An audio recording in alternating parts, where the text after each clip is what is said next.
Padahal kita tahu bahwa rumah itu adalah rumah Inara Rusli yang berkaitan dengan beredarnya CCTV yang mungkin rekan-rekan juga tahu bahwa berita itu udah untuk mengejar siapa pelaku yang menyebarkan video diduga 2 jam itu. Ya, jadi begini, kalau yang namanya tanpa hak illegal access itu pasti harus dibuka dulu siapa yang ambil. Jadi kalau itu memang polisi sudah bisa mengambil, maka langkah selanjutnya adalah mengejar siapa saja yang menerima video itu. Karena paspornya yang tahu adalah mantan suaminya, legal-legal aja begitu. Dan illegal akses. enggak ada illegal akses, kan yang punya sistem kan si Virgonya. Apakah itu legal pengambilan data-data dari CCTV? Sepanjang tahu paspornya dan itu adalah punya mereka, ya legal-legal aja kalau yang ambil si Virgon. Tapi kalau yang ambil adalah membantunya atau orang lain tiba-tiba menghack sehingga dapat paspornya, ya akhirnya itu menjadi tidak legal kan. Ini undang-undang ITE ya.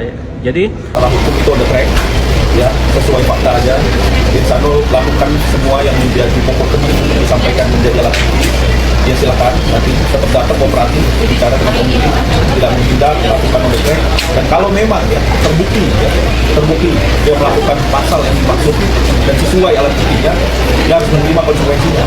Ya, ngasih keterangan dari memberikan klarifikasi ya. Alhamdulillah, mohon doanya yang terbaik ya. Iya.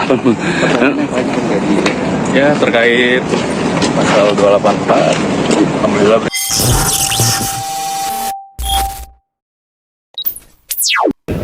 Saat ini Ihsanul dan Inara itu kompak untuk mengejar siapa pelaku yang menyebarkan video diduga 2 jam itu.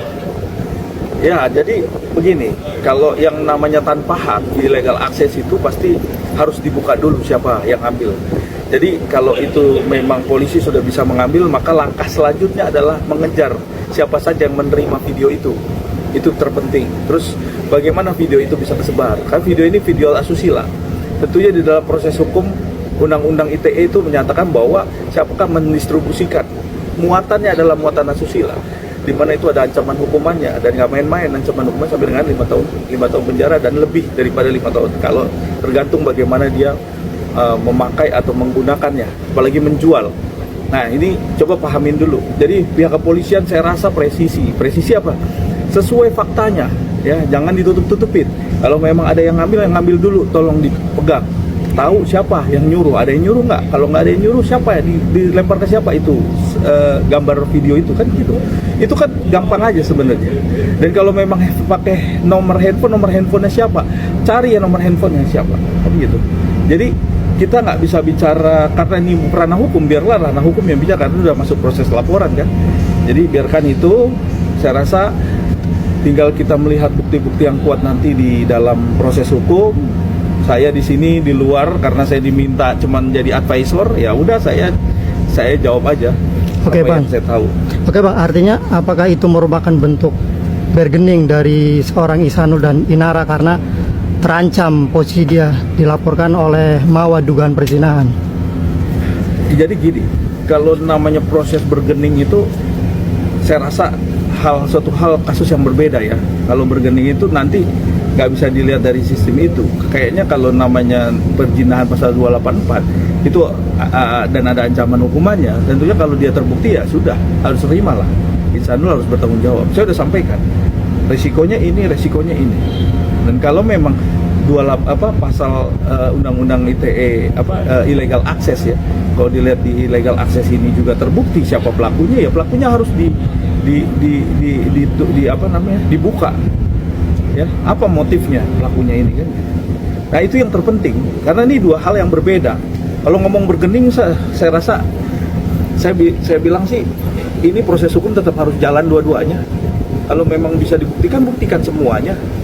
Kan sekarang bisa transparansi. Kalau memang ternyata alat buktinya di dalam pasal 284-nya ini sempurna, tentunya bisa dinaikin ke tahap penyidikan terus langsung tahap tersangka kan gitu.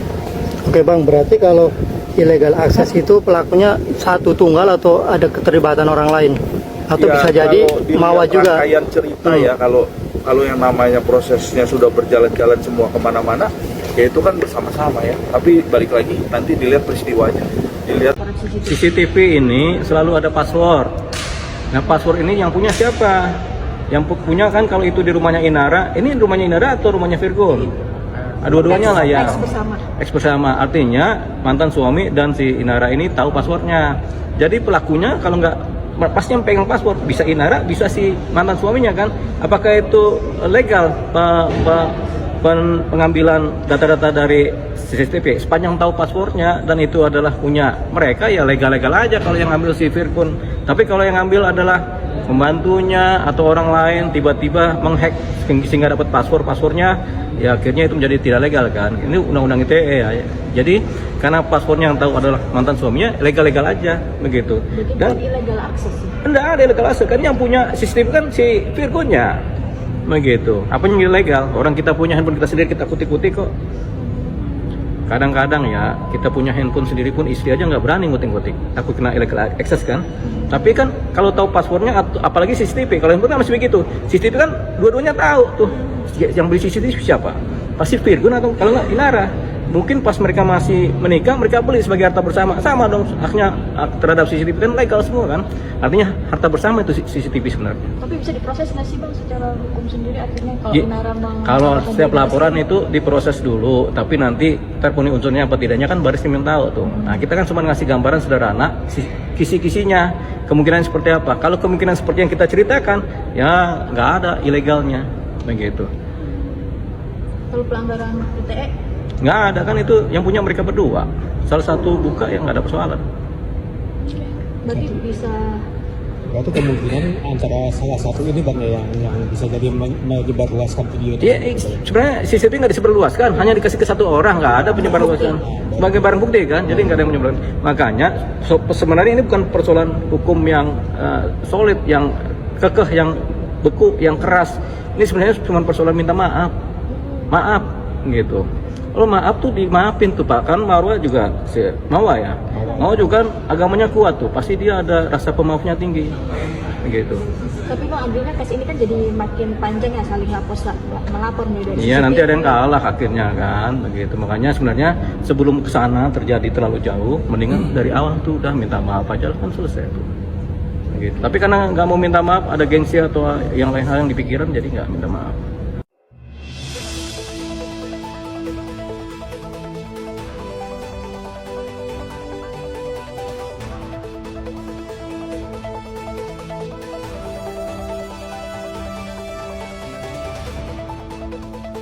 Padahal kita tahu bahwa rumah itu adalah rumah Inara Rusli yang berkaitan dengan beredarnya CCTV yang mungkin rekan-rekan juga tahu bahwa berita itu udah viral banget, yang bicara katanya 2 jam lah udah.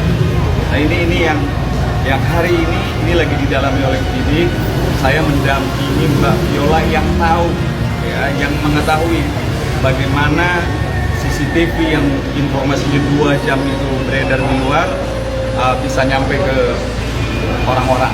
Padahal kita tahu bahwa rumah itu adalah rumah Inara Rusli. Kok bisa beredar?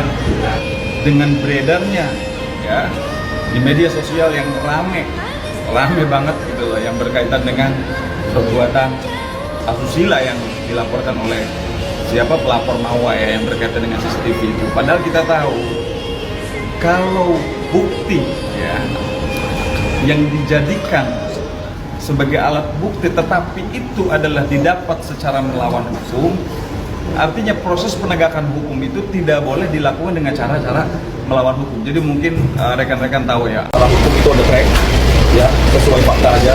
Insanul lakukan semua yang menjadi pokok kepentingan disampaikan menjadi alat bukti. Ya silakan, nanti tetap datang kooperatif bicara dengan penyidik, tidak menghindar, melakukan on the track. Dan kalau memang ya terbukti dia melakukan pasal yang dimaksud dan sesuai alat buktinya, dia harus menerima konsekuensinya. Ya, dan memang terbukti. Jadi ini tidak ada yang ditutupi dan tidak ada yang artinya Insanul ini secara gentleman lah menghadapi proses hukum ini. Apalagi juga ada 2 laporan. Yang pertama adalah illegal akses, yang kedua adalah pasal 284, dan yang ketiga Inara melaporkan Insanul pasal 38. Intinya yang menjadi pokok ini adalah 2 pasal ini kalau saya lihat ya. Pasal penting itu adalah illegal akses. Nah, alat bukti illegal akses inilah yang menjadi laporan di pasal 284. Nah, kalau memang ini ada pembuktian nanti, kalau ada ya, pembuktian tentunya illegal access inilah yang jadi pokok penting untuk membuat apakah ini menjadi alat sah sebagai alat bukti. Nah, kita lihat saja, karena polisi pasti harus berhati-hati sekali untuk bisa menentukan bagaimana proses ini kemudian bisa berjalan sesuai faktanya atau sesuai katanya kan. Jadi artinya Insanul sampai kemarin masih memperkuat apa yang dia lihat ya, dia ketahui untuk bisa sampaikan kepada penyidik.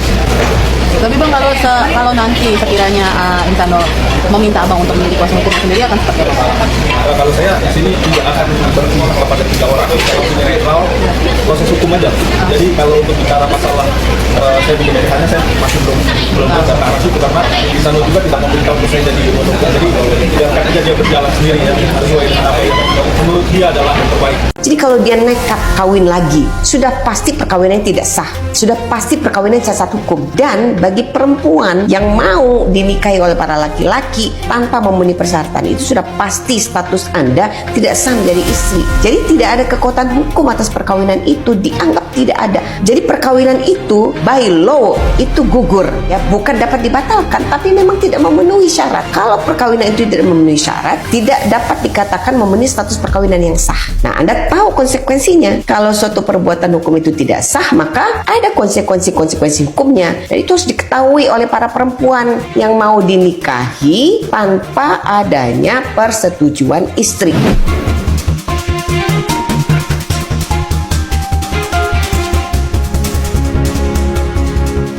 Ya, ngasih keterangan dari memberikan klarifikasi ya. Alhamdulillah mohon doanya yang terbaik ya. Iya. Ya, terkait pasal 284. Alhamdulillah berjalan lancar. Mohon doanya ya buat yang terbaik untuk semua pihak. Ini tadi cukup lama juga nih Bang, dari siang sampai malam ini ada berapa pertanyaan sih Bang? Boleh tahu Bang? Sekitar 30 kali ya. Cuman mungkin karena memang banyak pertanyaan yang diulang-ulang. Ulang-ulang ya. Itu udah merasa lega Pak. Ya, alhamdulillah lebih lega. Doain aja yang terbaik. Saya mau bisa selamat juga. Amin ya. Gimana? Yang diduga penyebar video ini Bang. Oh iya, inisial A ya? Iya. Ya, itu biar diperiksa aja sama penyidik. Doain yang terbaik ya semuanya ya. Di dunia ini kita cuma hidup sementara, jadi apalagi yang mau dicari kalau bukan untuk cari ketenangan. Hidup cuma sementara, hidup nyari ketenangan. Saran gue, lu sering-sering mandi dah, biar agak bersihan dikit, jadi kagak lupa buat ngaca gitu sebelum ngebacot tuh. Udah sering-sering mandi, biar kagak lupa buat ngaca. Gue jadi makin curiga dah, jangan-jangan nih bocah emang kayaknya kagak pernah dibedong waktu orok nih. Soalnya kagak ada sadar dirinya acan, boro-boro tahu diri. Ya bukan kenapa-napa dari zaman Firaun sebelum diangkat jadi wakil menteri sampai pakai skincare tuh Firaun. Semua orang juga tahu yang salah siapa, yang playing victim siapa, yang manipulatif siapa. Masih gegayaan, pakai betingkah, ngasih nasihat buat orang. Lagian tuh congor bisa kagak sih kalau ngebacot tuh kagak usah bawa-bawa dalil agama? Bisa kagak? Ya bukan kenapa-napa. Kalau congor yang ngebacot selalu bawa dalil agama, padahal lu sendiri kagak paham dengan dalil agama, lama-lama gua bacain yasinan selama 7 hari dah lu. Ya bukannya kenapa-napa. Kalau lu konsekuen dengan kalimat yang lu bacotin, hidup cuma sementara, cuma nyari ketenangan hidup. Terus ngapain lu pakai nikah siri? Tenangnya biji mani, yang namanya nikah siri kagak ada tenang-tenangnya acan. Ya bukan kenapa-napa kalau lu konsekuen dengan congor lu yang hidup cuma sementara, cuma nyari ketenangan hidup, terus ngapain gegayaan lu kawin lagi secara siri padahal jelas-jelas lu udah punya bini.